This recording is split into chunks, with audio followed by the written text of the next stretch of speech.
Roberto, lo so, tutte le volte inventa una scusa per non... Era qua prima e non si vede più. Dobbiamo partire lo stesso? Dobbiamo partire perché... Secondo me, raga, ha qualcosa in testa. Ah sì? È strano sta cosa qua che abbia qualcosa in testa, perché secondo me non sai che cambia tanto. Però è un fatto, tutte le volte si presenta e dopodiché sparisce. C'è solo un nome. Noi partiamo. Solo un nome, paura. Paura? Paura. Partiamo noi. Andiamo via.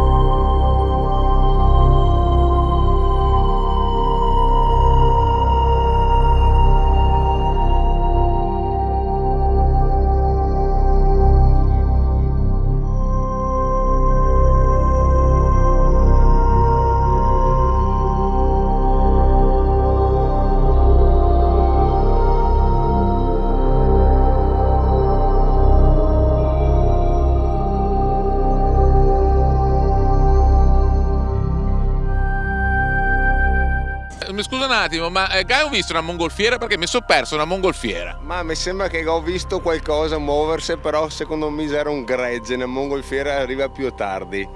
Mi non so dove sia finito, bisogna che va in cerca.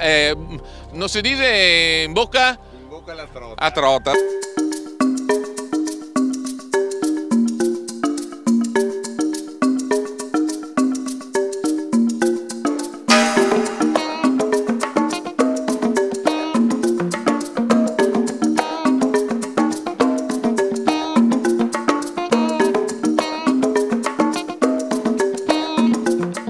Oggi siamo in volo sulla Pedemontana Trevigiana, è una giornata stupenda e si presenta veramente un volo eccezionale. Comandante. Ah sì, bellissimo, guarda, abbiamo una temperatura magnifica, abbiamo 6 gradi sopra zero, il sole è appena venuto fuori all'orizzonte, stiamo andando verso tutte queste colline che sono piene di coltivazioni, di vite.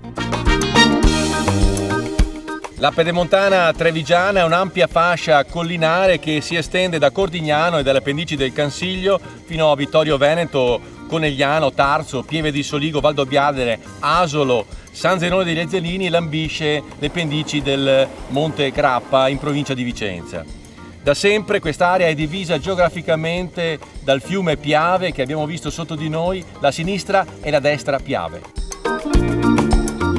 Buongiorno, se pesca! Ma qualcosa si pesca anche, ma soprattutto la passione di venire qua a prendere l'aria fresca e un bel ambiente salubre.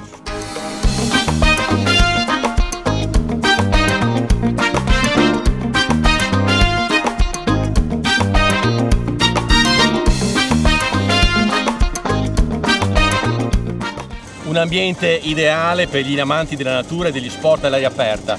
Il Montello con un bosco naturale di alberi cedui e poi la terra di quel vino con le bollicine che a Valdobbiadene e Segusino è un trionfo di vigneti d'aziende di fama mondiale.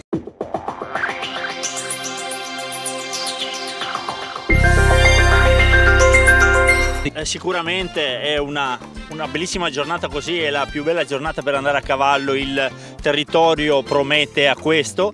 Siamo alle pendici del Monte Cesen nel comune di Segusino, in questi anni si è lavorato tanto a questi progetti, al progetto Ipovie delle Prealpi Trevigiane, da qui si possono raggiungere diverse località, dal Monte Cesen a Pian delle Femmine sulla zona di Miane, arrivare fin su al Cansiglio. Siamo partiti da Valdobbiadene, un vero e proprio gioiello tra colline e vigneti. Questa cittadina è veramente una piccola perla che offre spettacoli incantevoli, conditi di aromi e sapori inconfondibili.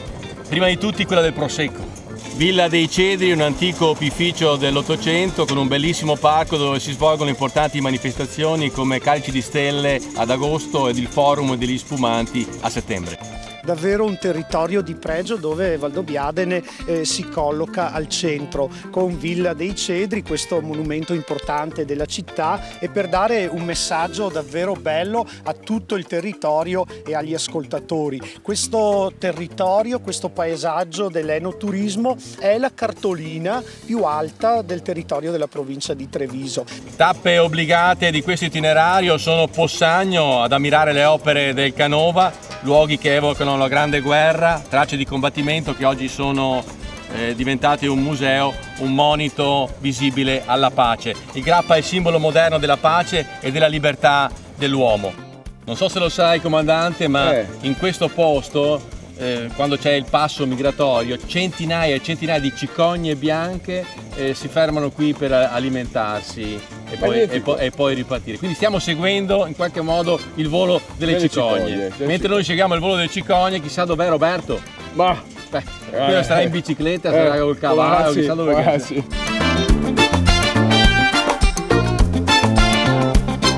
La Pedemontana trevigiana offre cultura, arte, gastronomia. La storia della Pedemontana trevigiana è custodita nei numerosi edifici storici, chiese, castelli, nelle ville venete come Villa Maserre, Villa Binetti Zuccareda, Villa Biagi.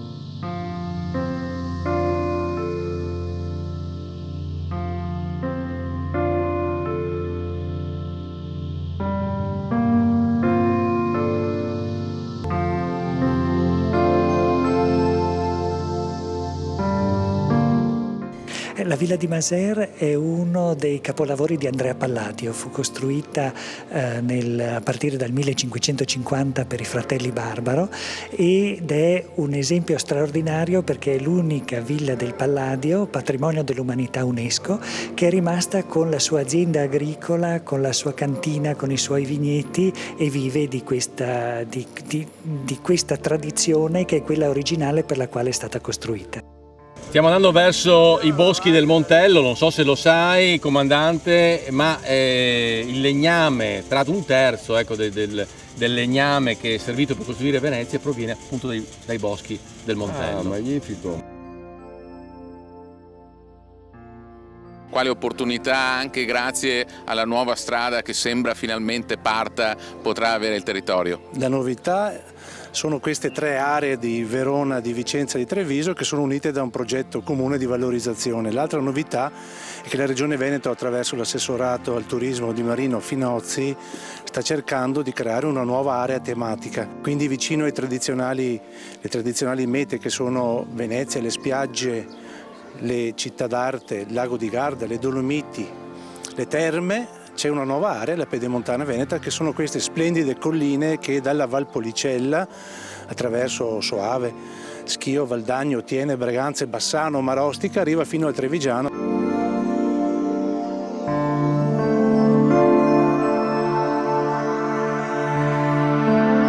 Tra le varie attività sportive che si possono praticare in questo territorio, uno sport un po' particolare, il volo libero. Questa secondo noi è un'eccellenza vera e propria del territorio perché attrae ormai più di 35 nazioni con più di 30.000 presenze nel solo comune di Borso e crediamo che la nostra attività si integri completamente con le altre attrattive che abbiamo qui nella Pedemontana. La Pedemontana è veramente stupenda, ma non è solo un territorio di tesori d'arte e di cultura, ma anche un territorio di sapori. Che t'ho fame?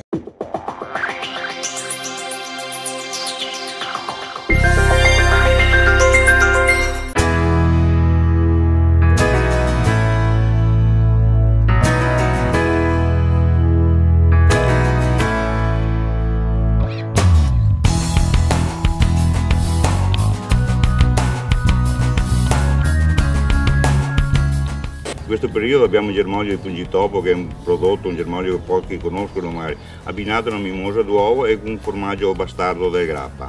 per poi seguire sempre con dei germogli misti, asparagi bianchi e verdi, germoglio del pungitopo e il bruscandolo, il famoso bruscandolo, è gratinato con una fonduta di formaggio bastardo.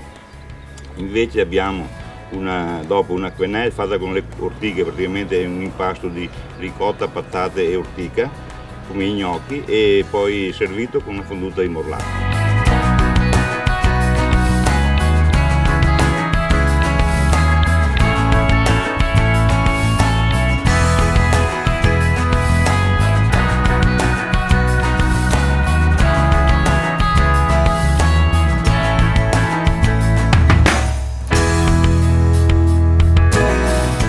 Il morlacco è un formaggio tipico del Monte Grappa e viene fatto con latte crudo, con aggiunta di caglio e sale. Basta, senza aggiunta di conservanti e null'altro, quindi poi è la natura che procede. Uno dei veri tesori assolutamente di questo territorio è il formaggio che ha delle caratteristiche particolari, afrodisiache addirittura, vero? Qua che abbiamo il presidente Borga dell'Aprolab. Noi lo diciamo da sempre, il Viagra dei poveri, insomma, ma è diventato il Viagra dei ricchi. I nostri prodotti non hanno uguali al mondo, sono tutti in dirittura d'arrivo per quello che riguarda la DOP. Il morlacco è Preciso Slow Food, formaggi che erano quasi stati abbandonati, che sono stati ripresi con una forza incredibile dalla nostra associazione, che adesso danno veramente un valore aggiunto superiore ai nostri allevamenti.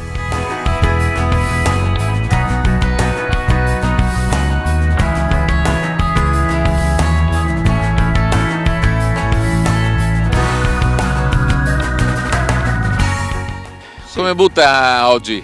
Guarda, oggi siamo arrivati per le 7:30, ma siamo stati abbastanza aggrediti in tempi rapidi. Come vedete il banco ormai è vuoto. Le nostre cose per fortuna piacciono. Penso dovute alla freschezza, non voglio aver meriti, ma la freschezza che il chilometro zero consente, insomma, fa in modo che le cose vadano a ruba. Come vedete. A ruba, insomma, magari chi la paga? Sì, per fortuna sì, a ruba pagato.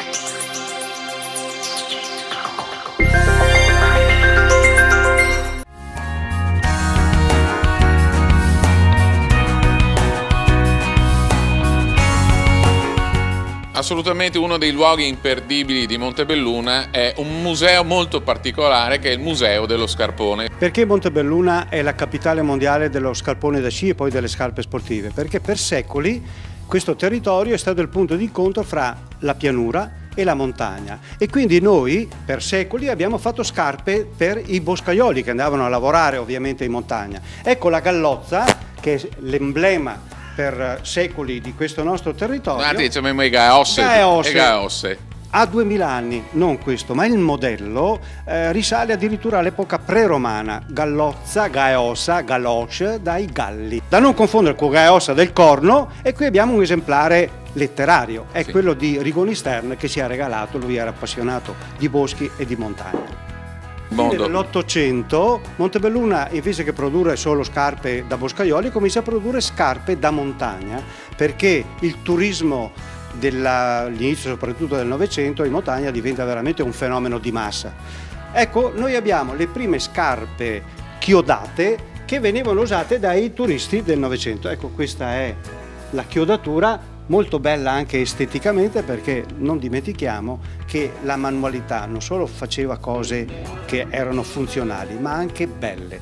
Dopo la scarpa chiodata abbiamo lo scarpone da sci, che è, diciamo, la seconda tipologia che rende importante sia dal punto di vista produttivo Montebelluna e anche quello ovviamente economico. La scarpa da sci all'inizio si distingue perché ha delle scanalature che permettono l'alloggiamento dell'attacco, ma è una variante della scarpa da montagna. Poi il museo racconta la storia dell'evoluzione di questo che diventerà il leader produttivo del distretto e si vedrà che lo scarpone da sci diventa un prodotto sempre più specifico. Negli anni 60 ci sono le grandi rivoluzioni della scarpa da sci.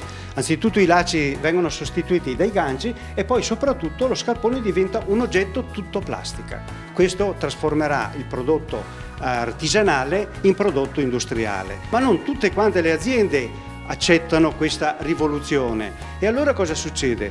C'è una diversificazione produttiva per cui i nostri industriali, oltre che scarponi da montagna e scarponi da sci, cominciano a produrre scarpe per tutti gli sport. In questa sala noi vediamo sintetizzate tutte le diversificazioni produttive che partono dagli anni 70 e arrivano fino ai nostri giorni, e cioè scarpe da jogging, scarpe da tennis, scarpe da ciclismo, scarpe da motociclismo, e quindi Montebelluna, che era nota nel mondo come la città che faceva sciare il mondo, fa giocare il mondo.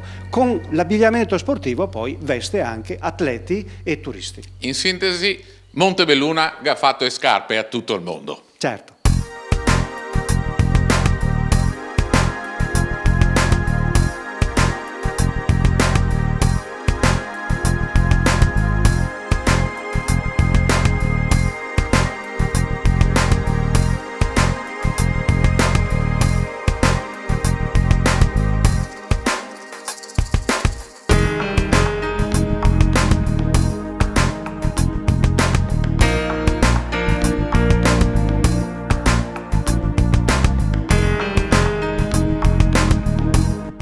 Asolo, dove respireremo le raffinate atmosfere che tanto lenirono le pene d'amore della regina Cornaro e di Eleonora Duse, musa di Gabriele D'Annunzio.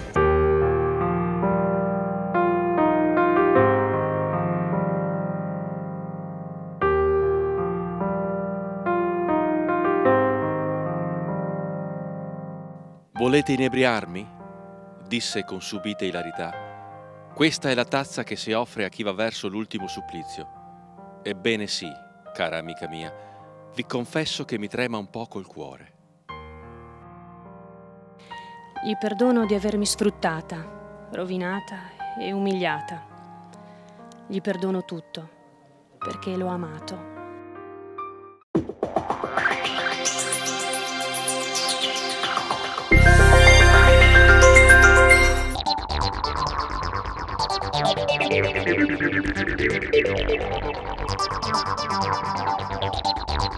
Sento ad aspettarci tanta musica, una grande festa qui a Possagno sul prato della Gipsoteca del Canova, e ci aspetteranno il presidente della Fondazione Canova, il sindaco di Possagno e tanti altri amici. Ogni volta che atterra la nostra mongolfiera è una grande festa, e qui infatti anche oggi si rinnova la grande festa dei balonari.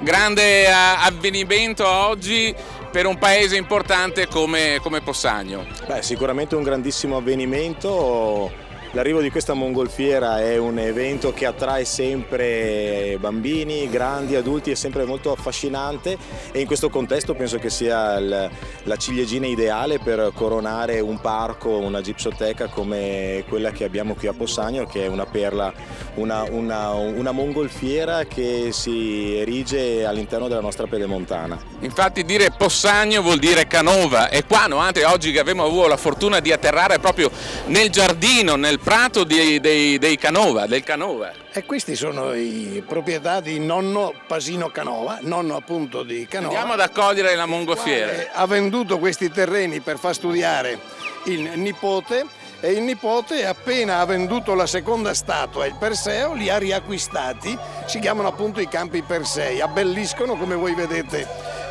tutta la casa Canova, la casa dove è nato Canova. Credo che questa è una delle case meglio conservate del Settecento. È chiaro che Possagno significa Canova, Canova significa arte, ma Possagno significa anche un paesaggio meraviglioso, una natura splendida, ancora incontaminata e un clima che è uno dei migliori del Veneto. Attorno a qua poi ci si trovano 1000 altre opere d'arte, ville, architetture come la tomba di Brion Vega, quindi questa è una zona privilegiata anche dal punto di vista dell'arte, delle presenze artistiche.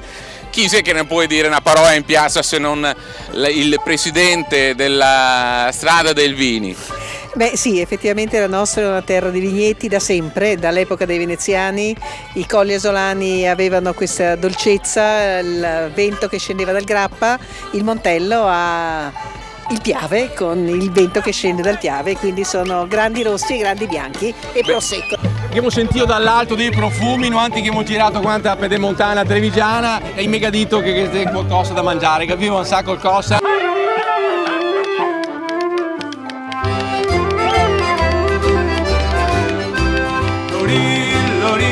Pieretto lo vuoi bi, Lori, Pieretto lo vuoi bi, e Toni portano movi, viene con piccolo Valentin, e Toni portano movi, viene con piccolo Valentin.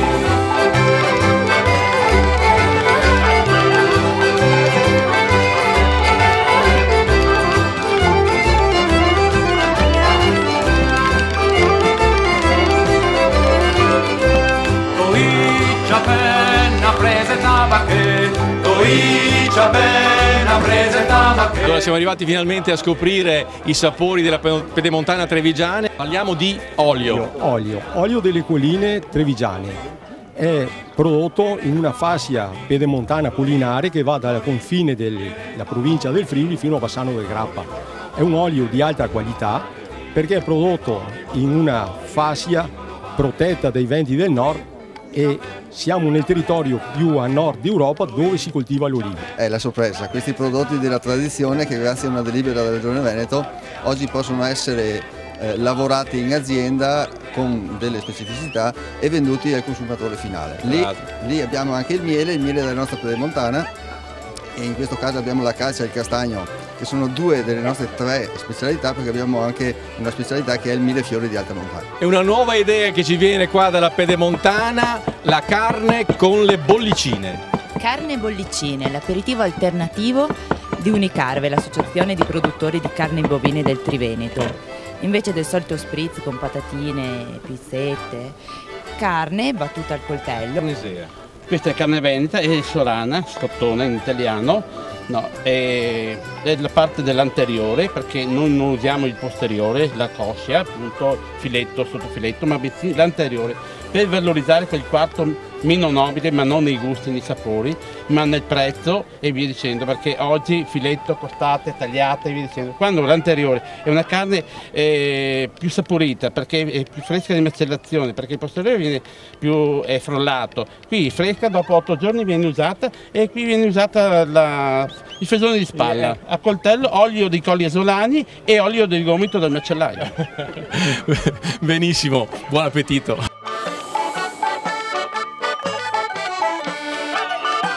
I nostri vini partono naturalmente dal Prosecco, che è il 70% della nostra produzione, come Asolo Prosecco Superiore di OCG, di cui siamo molto fieri, per il quale abbiamo lavorato molto e che ci sta dando delle grandi soddisfazioni. Poi ci sono tutti i vini fermi, che sono la tradizione anche quella di sempre, del Montello con i suoi rossi, e anche dei bianchi molto importanti, l'incrocio Manzoni che è un autoctono, il Carmener che è un autoctono. Questo è il nostro lavoro e la nostra passione di portare avanti un territorio e di farlo sviluppare e di farlo amare.